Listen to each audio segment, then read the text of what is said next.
Oh, did you hear what I was playing, then? No, sir, anything polite to list. Well, what a shame that was. Well, I wasn't playing very accurately anyway. Anyone can play accurately, but no, I play with a wondrous expression. As far as piano is concerned, I keep the science for life. Yes, sir. And speaking of the science of life, have you the cucumber sandwich out for Lady Bracknell? Yes, sir. Very good. Oh, by the way, according to your book, yesterday when Lord Shawman and Mr. Worthing were dining with us, you entered 8 bottles of champagne as having been consumed. 8 bottles and a pint, sir. Now, at a bachelor establishment, the servants invariably drink the champagne. Well, sir, I attribute it to the superior quality of the wine. It is very rare to find first-rate champagne in a married household. My God, is marriage so demoralizing as that? Well, it's a very pleasant state, sir. I hardly have experience myself at present. I was only married once. It was a misunderstanding between myself and a young person. I do not care to hear about your family life, Lane. Yes, sir. It's quite boring. I never talk about myself. Well, thank you, that is all. You may go. Thank you. Lane's views on marriage are a bit lax. I mean, what good is it of the lower orders if they provide no good example for the rest of us? Really, as a class, we seem to have no good sense of moral responsibility.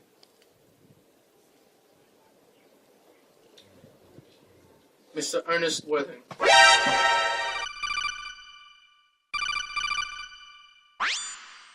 How are you, my dear Ernest? What brings you up to town? Oh, pleasure. What else would bring one anywhere? Eating as usual, I see, Algie. I believe it is customary in good society to take some slight refreshment at 5 o'clock. Where have you been since last Thursday? In the country. What on earth do you do there? When one is in town, one amuses oneself. When one is in the country, one amuses other people. It is excessively boring. And who are the people you amuse? Oh, neighbors. Got nice neighbors in your part of Shropshire? Perfectly horrid. Never speak to one of them. How immensely you must amuse them. By the way, Shropshire is your country, is it not? Shropshire? Yes, of course. Hello.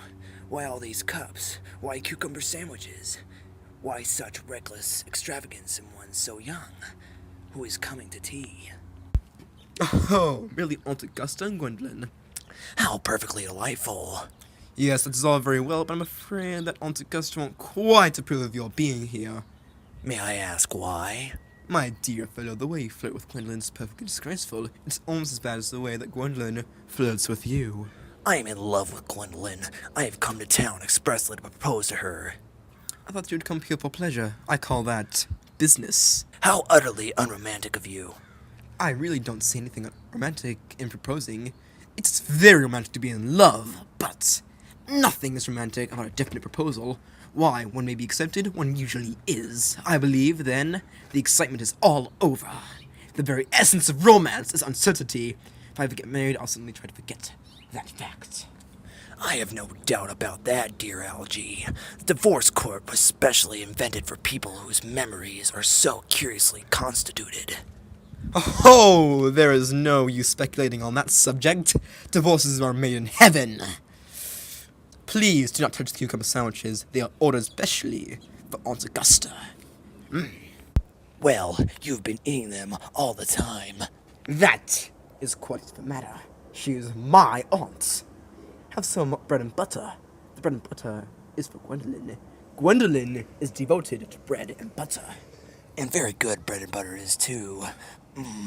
That's pretty good. Well, my dear fellow, you need not eat as if you're going to eat it all. You behave as if you're married to her already. You are not married to her already. I don't think that you will ever be. Why on earth do you say that? Well, brother, in the first place, girls never marry the men they flirt with. Girls don't think it right. Oh, that is nonsense. It is not. It is a great truth. It accounts for the extraordinary number of bachelors that one sees all over the place. In the second place, I don't give my consent. Your consent? My dear fellow, Gwendolyn's my cousin, and before I allow you to marry her, you will have to clear up the whole question of Cecily. Cecily? What on earth do you mean? What do you mean, Algie, by Cecily? I don't know anyone of the name of Cecily.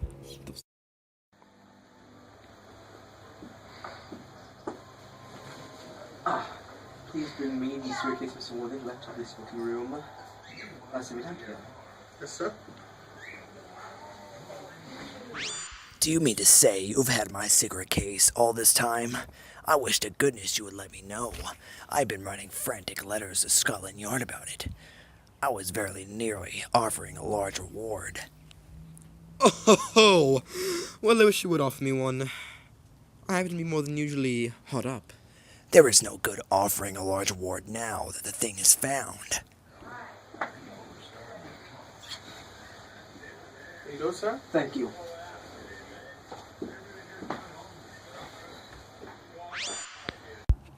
I think that is rather mean of you, Ernest. I must say.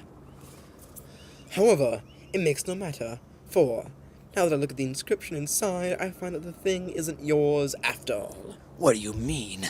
You have seen me with it 100 times, and you have no right whatsoever to read what is written inside. It is very ungentlemanly thing to read a private cigarette case. Oh, it is absurd to have a hard and fast rule about what one shouldn't and should not read. More than half of modern culture depends on what one should not read. I am quite aware of the fact, and I don't propose to discuss modern culture. It is the sort of thing one should talk of in private. I simply want my cigarette case back. Yes, but this isn't your cigarette case. The cigarette case is a present from someone by the name of Cecily. And you said you didn't know anyone of that name. Well, if you want to know, Cecily happens to be my aunt. Your aunt? Yes, charming old lady she is, too. Lives in the Tunbridge Wells. Just give it back to me, Algie. Oh, but why should she call herself Cecily if she is your aunt and lives at the Tunbridge Wells, I believe? From little Cecily with her fondest love. My dear fellow, what on earth is there in that? Some aunts are tall, some aunts are not tall. That is the matter that surely my aunt may be followed to decide for herself. You seem to think that every aunt should be exactly like your aunt. That is absurd. For outer heaven's sake, give me back my cigarette case. Yes, but why does your aunt call you her uncle? From little Cecily with her fondest love to her dear Uncle Jack. There is no objection, I admit, to an aunt being a small aunt, but why an aunt, no matter what her size may be, should call her own nephew her uncle?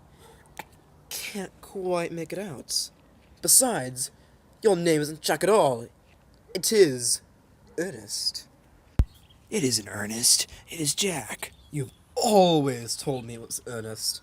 I've introduced you to everyone as Ernest. You answer to the name, Ernest. You look as if your name was Ernest. You're the most earnest-looking person I ever saw in my life. It is perfectly absurd you're saying that your name is not Ernest. It's on your cards. Here's one of them. Mr. Ernest Worthing, B4 the Albany. I'll keep this as proof that your name is Earnest if you ever attempt to deny it to me, or to Gwendolyn, or to anyone else. Well, my name is Ernest, in town, and Jack in the country. And the cigarette case was given to me in the country. Yes, but that does not account for the fact that your small Aunt Cecily, who lives in Tunbridge Wells, calls you her dear uncle. Come, old boy! You had much better have that thing out at once. My dear Algie, you talk exactly as if you were a dentist. It is very vulgar to talk like a dentist when one isn't a dentist. It produces a false impression. Well, that's exactly what dentists always do. Now go on! Tell me the whole thing. I may mention that I have always suspected you of being a confirmed and secret Bunburyist. And I'm quite sure of it now. Bunburyist? What on earth do you mean by a Bunburyist? I'll reveal to you the meaning of that incomparable expression as soon as you are kind enough to inform me why you are Earnest in town and Jack in the country. Well, produce my cigarette case first. And here it is. Now, produce your explanation, brother, and pray make it improbable. My dear fellow, there is nothing improbable about my explanation at all. In fact, it is perfectly ordinary. Old Mr. Thomas Cardew adopted me when I was a little boy, made me and his whale guardian to his granddaughter, Miss Cecily Cardew. Cecily, who addresses me as her uncle from motives of respect that you could not possibly appreciate, lives at my place in the country under the charge of her admirable governess, Miss Prism. Where is that place in the country, by the way?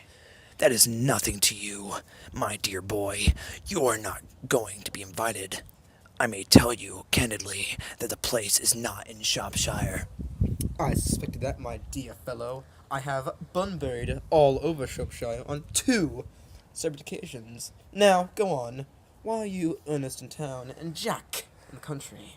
My dear Algie, I don't know whether you will be able to understand my real motives. You are hardly serious enough. When one is placed in the position of guardian, one has to adopt a very high moral tone on all subjects.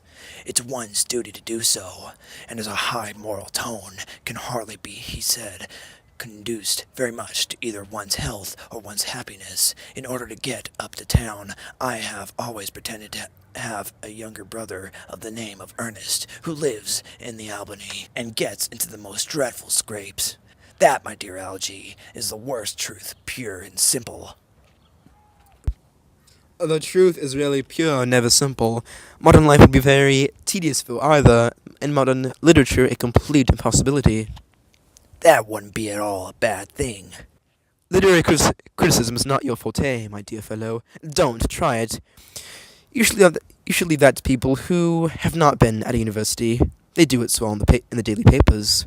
What you really are is a Bunburyist. I was quite right in saying that you were a Bunburyist, and you are in fact one of the most advanced Bunburyists I know.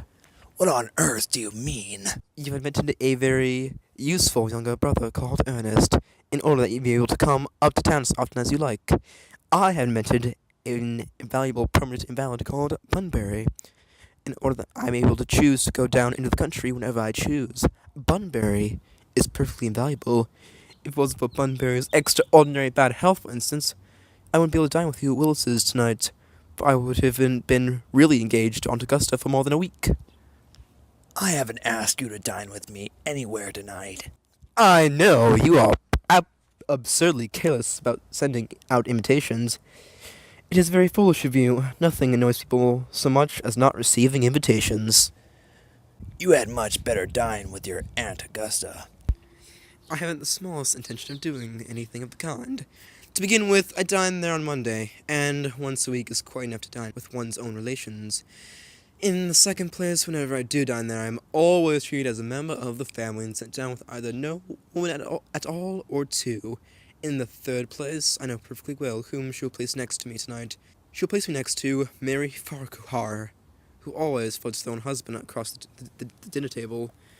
That is not very pleasant. Indeed, it is not even decent, and that sort of thing is enormously on the increase.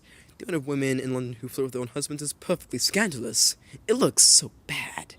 It is simply washing one's clean linen in public. Besides, now that I know you to be a confirmed Bunburyist, I naturally want to talk to you about Bunburying. I want to tell you the rules. I'm not a Bunburyist at all. If Gwendolen accepts me, I'm going to kill my brother. Indeed, I think I'll kill him in any case. Cicely is a little too much interested in him. It is a rather bore, so I'm going to get rid of Earnest, and I strongly advise you to do the same, Mr. with your invalid friend who has the absurd name. Nothing will induce me to part with Bunbury. And if you ever get married, which seems to me extremely problematic, you will be very glad to know Bunbury. A man who marries without knowing Bunbury has a very tedious time of it. That is nonsense. If I marry a charming girl like Gwendolen, and she is the only girl I ever saw in my life that I would marry, I certainly won't want to know Bunbury. Oh, Then your wife will. You don't seem to realize that in married life, 3 is company and 2 is none. That, my dear young friend, is the theory that the corrupt French drama has been propounding for the last 50 years. Yes, and that the happy English home has proved in half the time. For outer heaven's sake, don't try to be cynical. It's perfectly easy to be cynical. My dear fellow, it isn't easy to be anything nowadays. There's such a lot of beastly competition about. Ah! That must be Aunt Augusta. Only relatives or creditors ever ring in that Wagnerian manner. Now, if I get her out of the way for 10 minutes, so that you can have an opportunity for proposing to Gwendolyn, may I dine with you tonight at Willis's? I suppose so. If you want to. Yes, but you must be serious about it. I hate people who are not serious about meals. 'Tis so shallow of them.